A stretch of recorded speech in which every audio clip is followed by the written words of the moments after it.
The time when I realized something was wrong was when I started feeling weak. I couldn't keep up with my friends. I couldn't keep up in PE. Whenever I was running, I would get tired really quickly. I would always want to sleep, which is very unusual because I'm a very active, really active kid. My doctor actually wrote down on my blood work the word cancer. And of course, for a young 10-year-old, 11-year-old who wants to be out there and play with the kids and be confined in a little room was very difficult.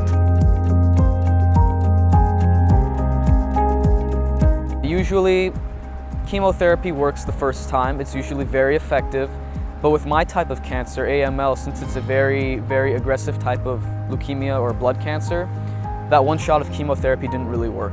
As my immune system came down to zero, I was actually introduced to a specialist in hematology oncology, Dr. Ted Moore.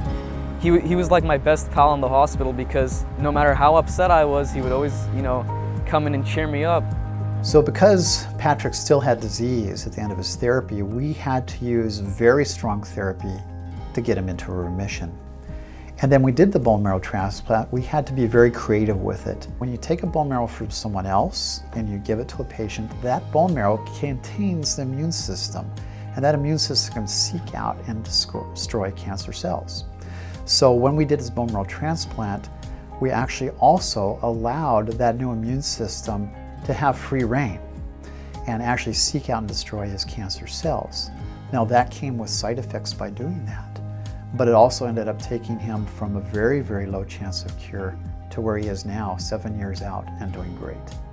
But it was a difficult journey, very difficult journey back and forth in the hospital, staying away from family, making sure that we do exactly what the doctor said was challenging at times. We were disconnected from the community for such a long time, but we knew that we needed to do this to make sure that he comes out of it all right.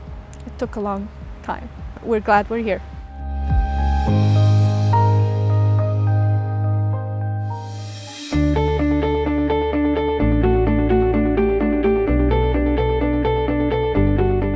One of the things I love about Patrick and his family are they're the eternal optimists. And they as a family are committed to making a difference in this world. I don't think somebody goes through something like I did and learns nothing from it. What I've learned after my ordeal was life is so precious. It's something that can never be replaced. And nothing gives me more pleasure than to help somebody who really needs help. I love to help people in any way I can, especially when it comes to healthcare. If I see somebody struggling with their life, I will do anything I can to help them have their life back. So there's never been a more exciting time in cancer research. We're developing new therapies as we understand cancers better and people better. In the 1960s, less than 25% of kids with cancer had any opportunity at survival. And with the changes over the last few decades now, over 80% of children with cancer are survivors, which sounds great, but there's two main problems. Number one is that means when I walk into my clinic, 1 out of every 5 children I see is going to die of their cancer. Unacceptable, unacceptable. That's got to be 100%. This word cancer needs to be eliminated.